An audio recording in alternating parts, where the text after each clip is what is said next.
La semana pasada estuve ausente y el hermano Tony generosamente aceptó ocupar el púlpito y él ha compartido la palabra y he oído muy buenos informes respecto a eso. Por nuestra parte, fuimos de visita a Cochabamba para participar de una boda, es decir, presenciar una boda de un sobrino nuestro, y no quisimos viajar en el Día del Señor, así que nos quedamos el domingo ahí en Cochabamba y asistimos a una iglesia que fue donde participaron mis suegros sus últimos años, ¿no? Han vivido ahí en Cochabamba y han estado presentes en la iglesia que le llaman del kilómetro cero, de la partida de Cochabamba hacia Quillacollo, ¿no? Con una puntería única, porque fuimos al día de bautismo y tenían 26 bautismos por inmersión, y cada uno de los que se estaba bautizando daba su testimonio. Así que ya saben lo que ha sido eso, ¿no? Muy largo. Y una cosa que me llamó la atención es que una de las personas, que es una hermana que se estaba bautizando, dijo, yo creo que no estaba programado y que no se la esperaban, pero ella dijo que quería ser sana, porque estaba, por supuesto, enferma, entonces quería ser sana. Y, digamos, introdujo como traviesamente, en medio o al terminar sus palabras de testimonio, ese es su deseo, ¿no? Dijo, yo quisiera ser sana. Posiblemente esperando que durante el bautismo algo suceda, ¿no? Entonces, que ocurre un milagro.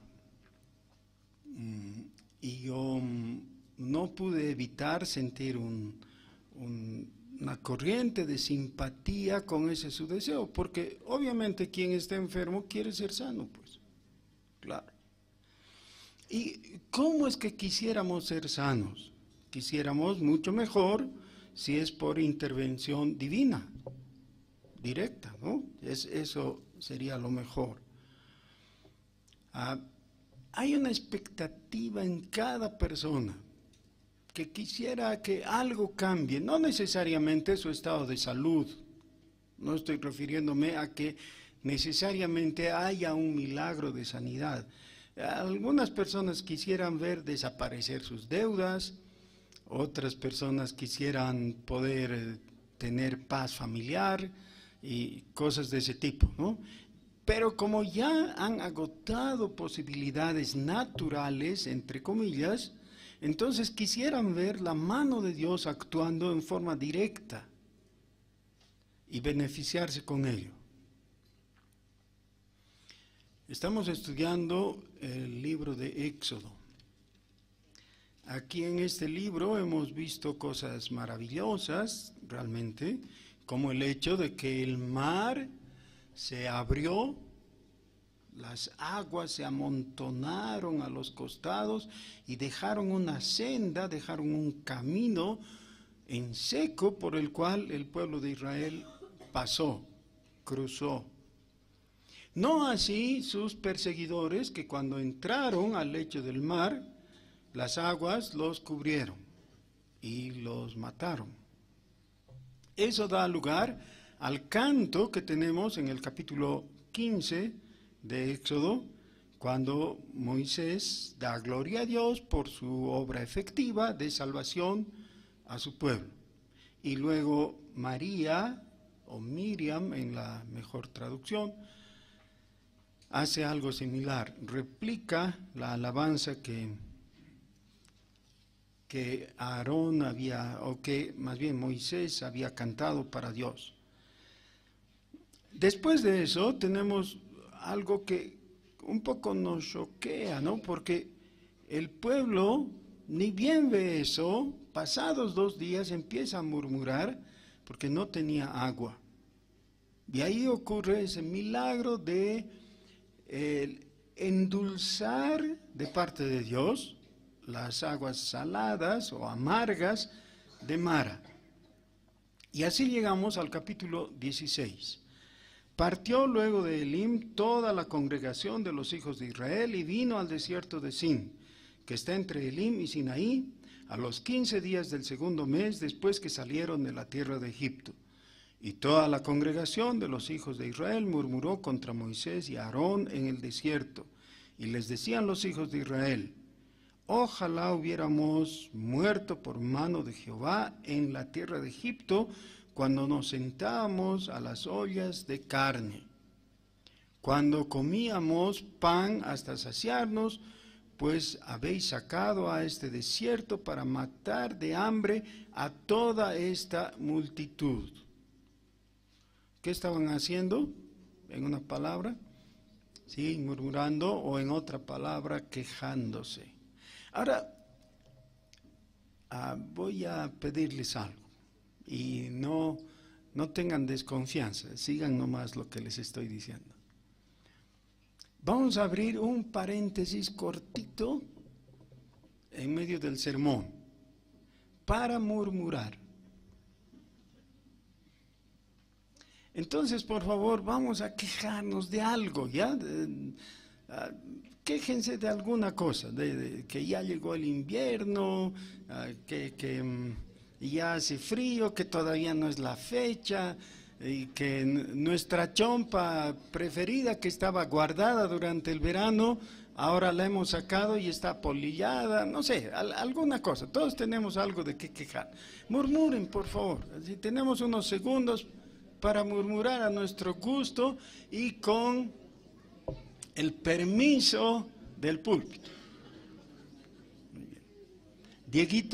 Dieguito Molina, ¿puedes murmurar con tu tío José? Ahí, aprovecha que está ahí y le dices algunas cosas que te incomodan.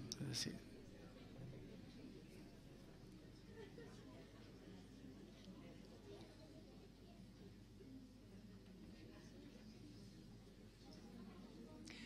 Si algunos piensan que no tienen de qué quejarse, les sugiero que se quejen de la subidita que hay para llegar aquí a la puerta, que es tan incómoda y llegamos accesando, y que cómo, pues, ¿por qué no hemos cortado el cerro para que esté en plano? Buen motivo, ¿no? Sí. Inventen otras cosas o digan cosas que realmente son motivo de murmuración.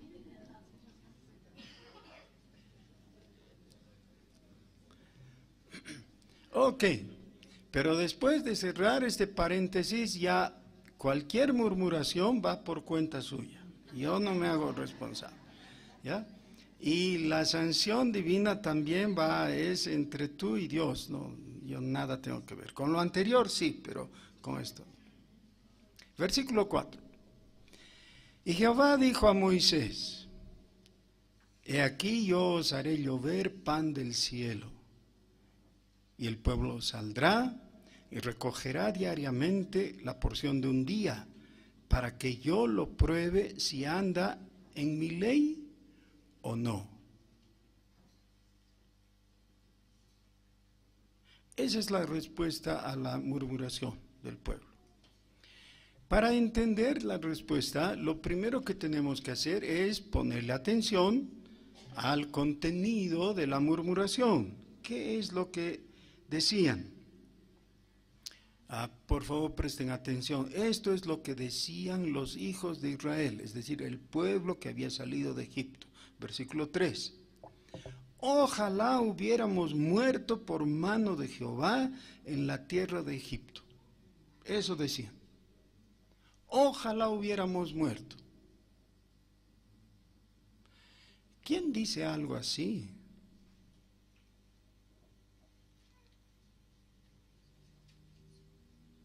Alguien que está indignado. Ninguna persona dice eso tibiamente, ¿no es cierto? Decir algo así sería ocioso, es una persona irresponsable quien habla así.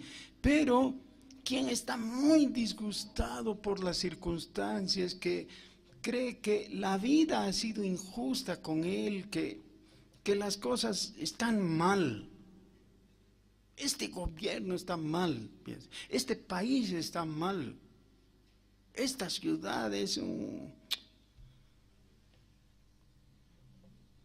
parece un pantano. Cada uno tiene motivos para quejarse. Yo reconozco y hago confesión de pecado. Al venir aquí, llegamos al puente Amor de Dios, ¿sí? Y otra vez cerrada después de la rotonda, ¿no? Para seguir y entrar a la costanera. ¿Para qué? ¿Por qué han cerrado eso? Bueno, y después de entrar por el puentecito ese de Amor de Dios, entramos por el camino que va hacia el Colegio Vida y Verdad, y esa calle con autos parqueados. O sea, cierran la una y ocupan la otra. ¡Qué desorden! ¿Es para protestar o no? Protesten conmigo, hermanos, vamos a quejarnos. ¡Qué incomodidad!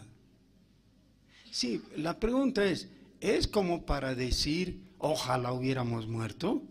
No, no es para decir eso, no es. Entonces, hay una alternativa. O el pueblo de Israel se está quejando adecuadamente porque su mal era tan grande, o realmente estos eran unos exagerados, así quejumbrosos y molestosos y malagradecidos, ¿o qué? Porque lo que están diciendo es muy grave. Ojalá Jehová nos hubiera matado en Egipto. Quiere decir, ojalá nos hubiera tratado como a los impíos egipcios cuyos primogénitos murieron por la 10ª plaga. Ojalá hubiéramos participado de ese castigo. A mí me parece un reclamo muy fuerte, exagerado. Pero luego describen la que supuestamente era la condición de ellos en Egipto. Dice, cuando nos sentábamos a las ollas de carne. No dice en las ollas de carne, eso sería un ambiente caníbal. No, dice al lado de, quiere decir. Significa, el cuadro que ellos tienen y que están esforzándose por recordar, es un cuadro en el cual hay bonanza, que tienen tal banquete que se pueden sentar alrededor de la olla, no una olla vacía, una olla repleta, ¿no? Dice, a las ollas de carne, asado en olla. Ese es uno de mis platos preferidos, asado en olla, ¿no? Qué rico. Pero ellos están idealizando la situación que tenían en Egipto. Qué lindo que era cuando estábamos ahí. Y hubiera sido mejor estar ahí y ya que nos mate Dios y listo.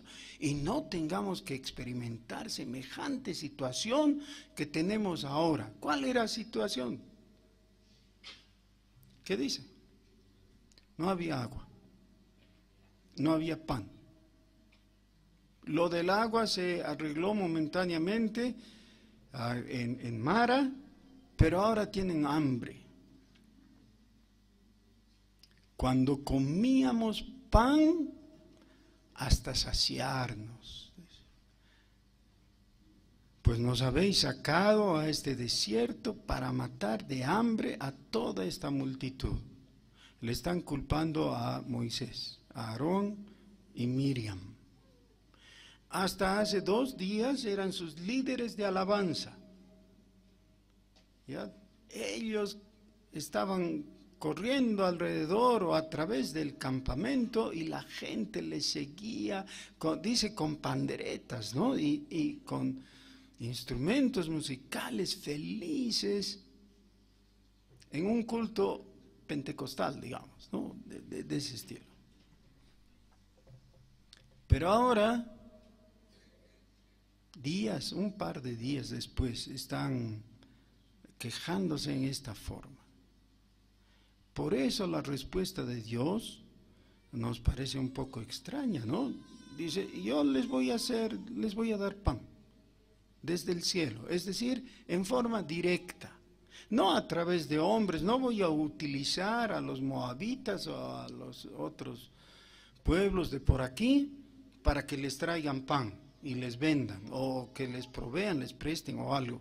No, del cielo les voy a enviar pan. Y declara el Señor, y saldrá el pueblo y recogerá diariamente la porción de un día. Quiere decir, no solamente les voy a dar pan, les voy a dar pan diariamente.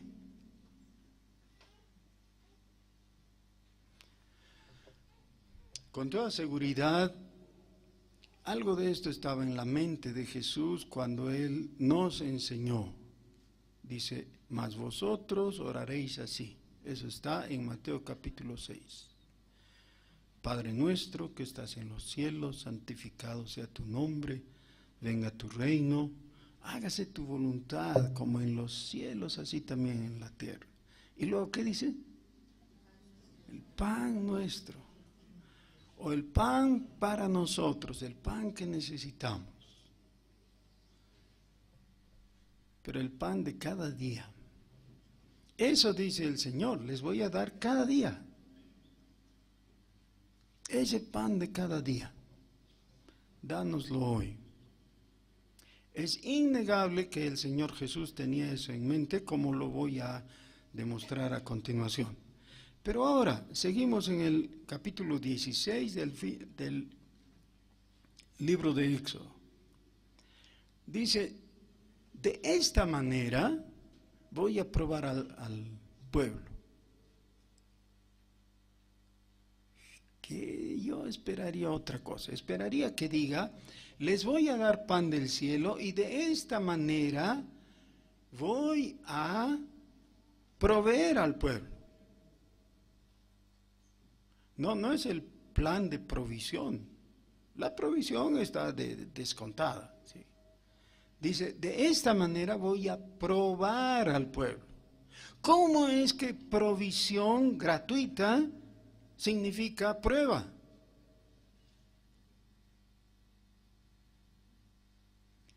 Sí, de esta manera. Dice, para que yo lo pruebe si andan en mi ley o no. Hermanos, todos nosotros, cada día, muchas veces, tenemos tentaciones que nos llevan, que nos orillan, que nos presionan para desobedecer la ley de Dios. La ley de Dios en general, en globo, pero en particular en cositas pequeñas generalmente, a veces grandes también, pero generalmente en cositas pequeñas. Y tenemos todos nosotros la teoría de que si nos salimos del camino un poquito, no importa, no es tan grave. Es decir, todos creemos que podemos tener pequeñas excepciones en el cumplimiento de la ley. Por ejemplo, eso de murmurar está muy mal, ¿no es cierto? Y el pueblo de Israel, ellos sí murmuraban, qué mal. Nosotros no. Pero sabes, no voy a murmurar, pero sí voy a comentar contigo una cosita chiquita, para que me apoyes en oración. Y entonces le ponemos un encaje de adorno, pero sigue siendo murmuración. Pero pensamos, un pequeño desliz, no importa, no hace daño a nadie. Pero con la murmuración podemos destruir el prestigio y el honor de una persona o de una familia. No importa. En un país de inmorales, ¿qué importa uno más? Así que si lo hago quedar mal, ¿a quién le va a importar? Sí, pero ¿se acuerdan cuál era el 9º mandamiento?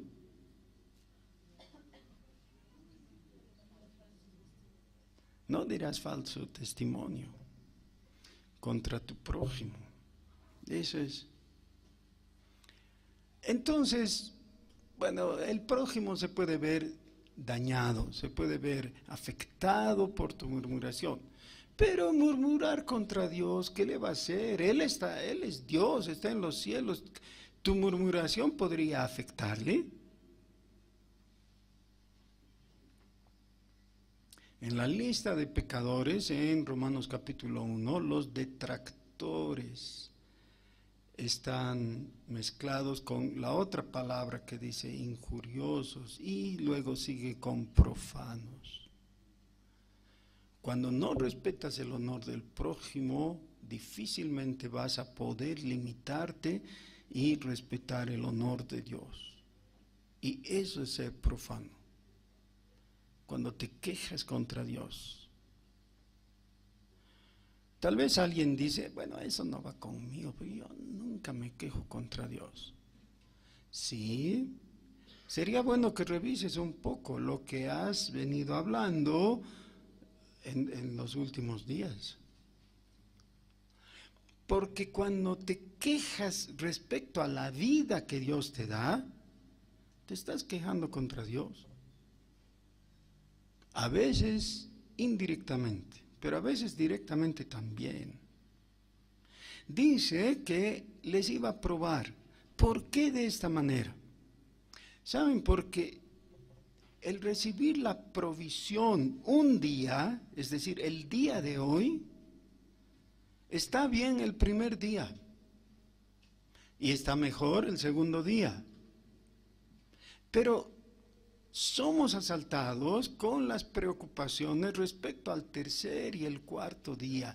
Y todos están preocupados con qué es lo que va a pasar más adelante. Todas las personas están preocupadas con su futuro. Por ejemplo, la jubilación. ¿Qué es la jubilación? Es la organización que permite responder a la preocupación respecto al futuro. ¿Quién está preocupado con su jubilación? Todas las personas conscientes. Los inconscientes no están preocupados, pero toda persona consciente, claro, se preocupa, dice, ¿y qué va a hacer cuando ya no pueda trabajar? ¿De qué voy a vivir? Así que hasta cierto punto la preocupación tiene justificativo, pero no cuando enfrentamos esta revelación de parte de Dios. ¿Y qué dice Dios? Cada día le voy a dar. ¿Y qué dice Jesús? El pan de cada día, dánoslo hoy. Hermanos, ¿hay alguna razón para pensar que en los próximos días, 3 o 4 o 2, mañana quizás, Dios se despreocupe y no te provea?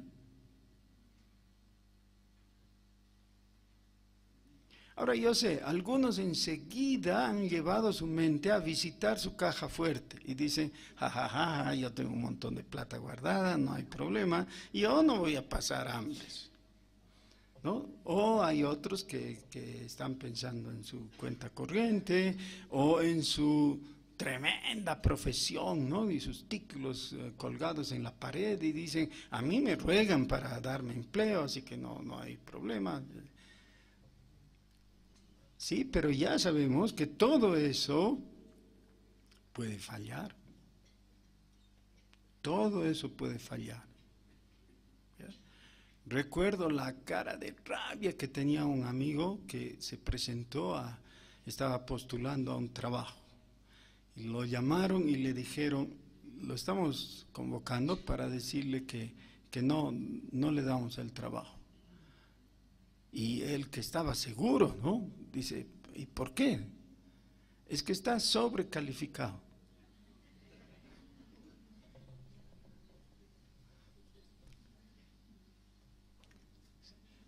¿No te dan el trabajo porque estás sobrecalificado? Sí, porque nada te garantiza en los mecanismos de este mundo que las cosas sean como tú quieres. Nada te garantiza. El único que es fiel y no te va a fallar jamás es Jesucristo. No confíes en tus platas, en tus dineros. No confíes en tus títulos o en tu inteligencia o en el poder de tus brazos. Todo eso podría fallar, pero no tu proveedor. Dios es tu proveedor. Yo les voy a probar. Ahora, probar podríamos entender de diferentes formas. El idioma nos permite, ¿no? Podría ser, yo les voy a probar en el sentido de que les voy a ofrecer las pruebas necesarias para que confíen en mí. Creo que no va por ahí. También podría ser, yo les voy a probar, es decir, les voy a poner a prueba. Vamos a ver cómo actúan. Pero qué prueba, qué gran prueba puede ser esa de que les va a dar todos los días. Entonces les muestra cómo tenía que ser el mecanismo. Entonces dijeron Moisés, Aarón, a todos los hijos de Israel: en la tarde sabréis que Jehová os ha sacado de tierra de Egipto, y a la mañana veréis la gloria de Jehová, porque él ha oído vuestra murmuración contra Jehová, porque nosotros, ¿qué somos para que vosotros murmuréis contra nosotros? Es decir, la murmuración que han hecho, no, realmente a nosotros no nos llega, porque nosotros también dependemos de Dios. Si murmuran es contra Dios. Dijo también Moisés: Jehová os dará en la tarde carne para comer, y en la mañana pan ¿hasta qué? Hasta saciaros. Porque Jehová ha oído vuestras murmuraciones, aunque habéis murmurado contra él. Porque nosotros, ¿qué somos? Vuestras murmuraciones no son contra nosotros, sino contra Jehová. Y dijo Moisés a Aarón: di a toda la congregación de los hijos de Israel: acercaos a la presencia de Jehová, porque él ha oído vuestras murmuraciones.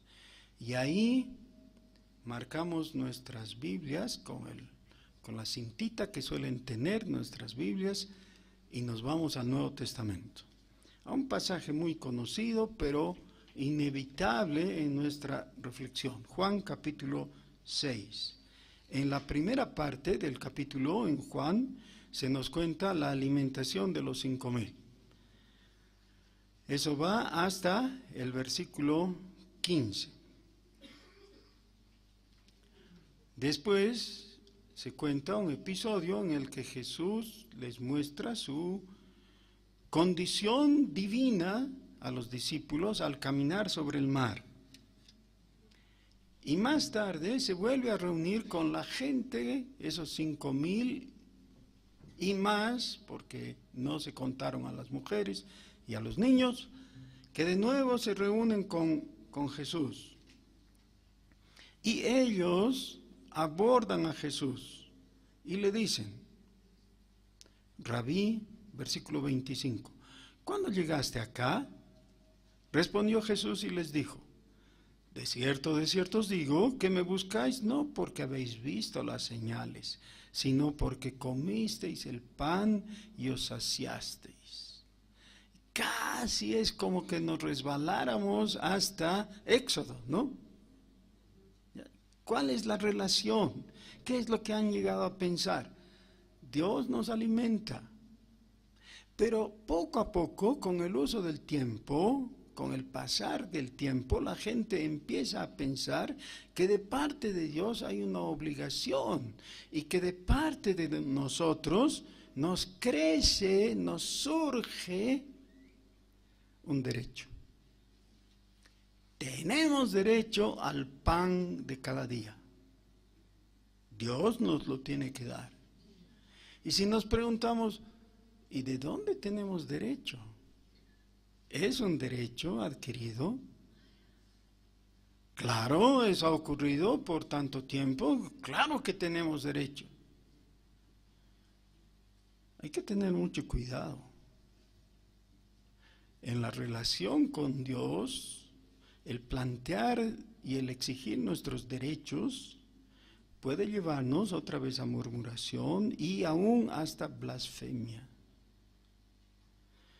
El Señor con mucha tristeza les dice, me buscáis no porque habéis visto las señales, sino porque comisteis el pan y os saciasteis.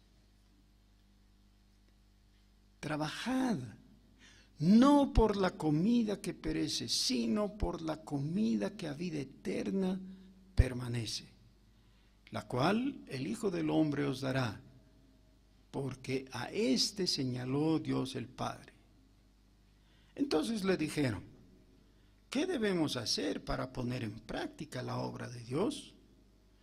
Respondió Jesús y les dijo, esta es la obra de Dios, que creáis en el que Él ha enviado. ¿Cuál es la obra de Dios? Sí, cuando dice aquí la obra de Dios, está usando un genitivo en segundo grado. No quiere decir es la obra que Dios tiene que hacer. Es la obra de Dios en el sentido de lo que ellos han preguntado. ¿Qué tenemos que hacer nosotros para conseguir de Dios ser oídos y provistos? El Señor les dice, trabajen. No está hablando del trabajo físico, no está hablando del trabajo de ir a tu oficina o ir a tu taller o algo así. Está hablando del trabajo que implica el creer. ¿Por qué? Cuando le planteamos el Evangelio a una persona, de parte de Dios, el predicador está dando el todo. Lo único que esa persona necesita es poner atención. No necesita agregar o mejorar o participar de la expresión del Evangelio. El Evangelio ya es un paquete completo, perfecto, de parte de Dios. El Evangelio es la buena noticia de que el amor de Dios se ha proyectado para alcanzarte y salvarte por el sacrificio de Jesucristo. Todo es hecho de parte de Dios. ¿Qué necesitas? Creer. Y creer es un trabajo. ¿Cómo que creer es un trabajo? Es una obra. ¿Acaso Pablo no lo presenta en Gálatas en la disyuntiva de creer o obrar? Sí, ese es un planteamiento respecto a las responsabilidades de las personas, de dejar de confiar en sus propias obras y confiar en Jesucristo. Eso está bien. Pero aquí el Señor Jesús está integrando el pensamiento y mostrando que el creer es un trabajo. Exactamente de la misma manera que nosotros esperamos que un colegial haga sus tareas para poder entender lo que el programa de estudios y el maestro le ha querido enseñar. Yo no sé, entre los adultos que estamos aquí, si todos recuerdan ese día aciago cuando en el colegio el profesor te empezó a enseñar el triángulo de Pascal, por decir algo. ¿Sí? ¿Te acuerdas? Y entonces, ¿cómo salimos de clases? Menos algunos corchos, ¿no? Pero los mortales comunes. ¿Cómo salimos de clases después de eso, de esa experiencia? El profesor ha dibujado el triángulo de Pascal y lo ha explicado, ¿no? Y te ha mostrado todas las virtudes de la trigonometría y todo eso. ¿Y cómo sales?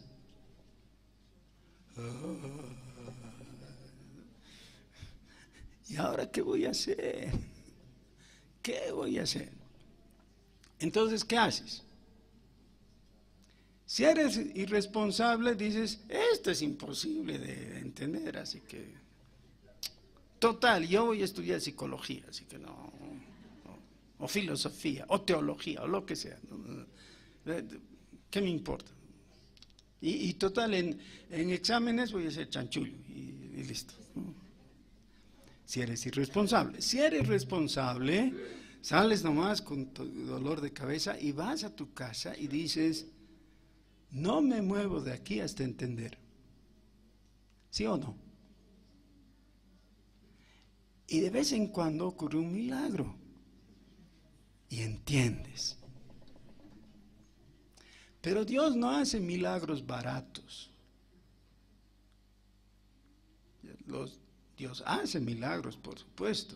Milagro es solo una calificación desde nuestro punto de vista. Todo lo que Dios hace es sobrenatural, es maravilloso. Y nosotros lo catalogamos como milagro, pero para Dios no es nada difícil.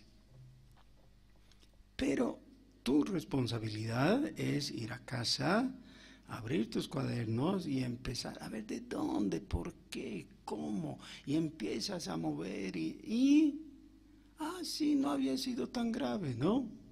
No había sido después de todo tan difícil. Pero necesitas ponerle atención, necesitas lograr que tu cerebro haga ese clic y dices, sí, así es. Así es.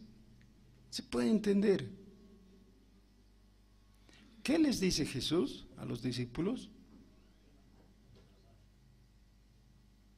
Trabajad por la comida que a vida eterna permanece. Hay mucha gente que injustamente se queja. Yo creería, pero no tengo fe. O en otras palabras, no me nace. Ahora, después de haber vivido por muchas décadas como creyente en Jesucristo, alguna vez me he planteado, ¿y qué pasaría si no creyera? Si en este momento no creyera, ¿qué haría? Sabiendo todo lo que ya sé, ¿no? Pero no creyera, ¿qué haría?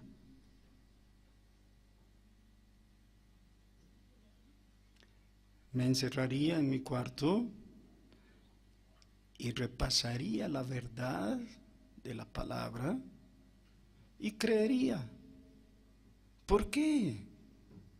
Porque la fe viene por el oír la palabra de Dios. No hay nada mágico. Porque la palabra de Dios es la exposición de la verdad de Dios.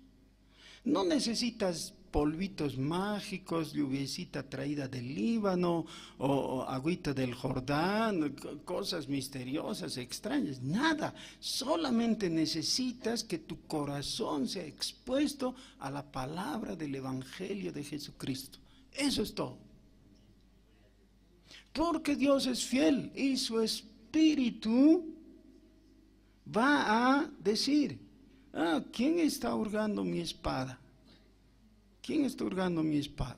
Y cuando vea que estás hurgando su espada, que la estás manejando, es decir, leyendo la palabra, Él va a venir, porque Él es fiel. En ningún caso, el Señor va a ver a alguien que está luchando con la palabra y no le va a ayudar a entender y a creer. Justamente eso es lo que les dice Jesús a los fariseos. ¿Por qué mi palabra no haya cabida en vosotros? ¿Por qué?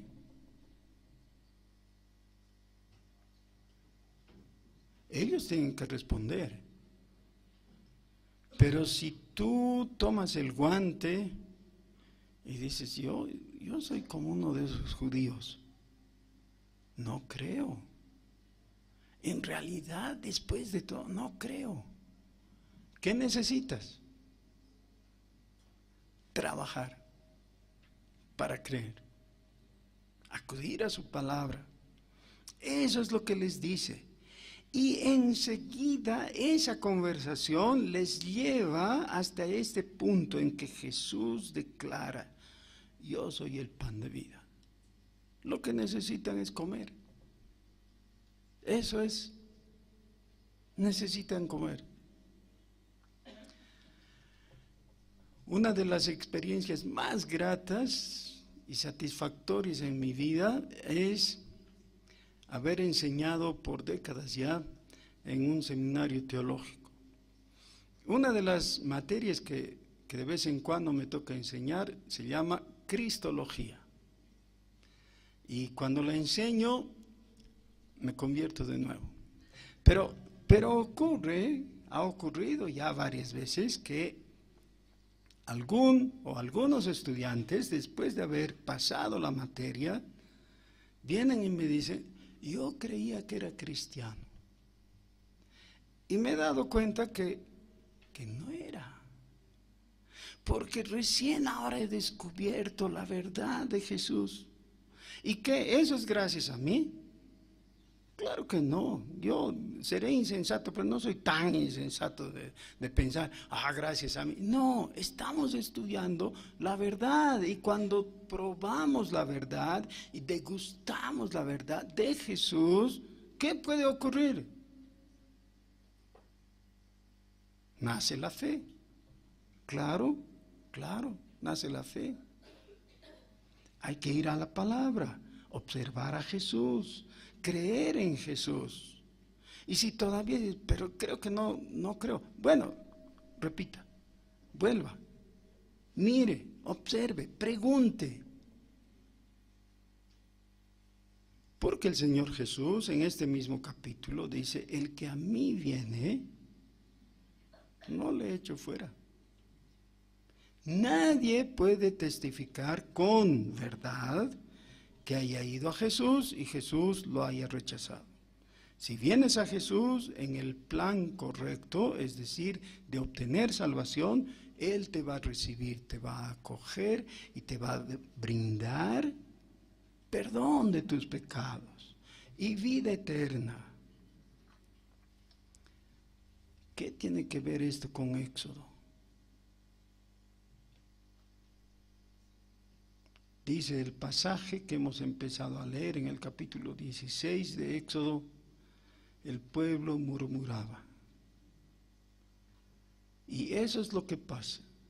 Una alabanza que no proviene de un corazón realmente agradecido para con Dios, fácilmente se apaga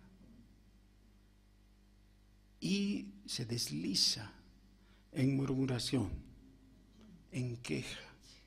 ¿Cómo es que Dios ha permitido tal cosa? ¿Cómo es que Dios no me ha defendido? ¿Cómo es que Dios no me ha hecho justicia? O no me ha sanado, o lo que fuera. Dios no se equivoca. Él no se equivoca. Pero nosotros no le damos gloria como debíamos.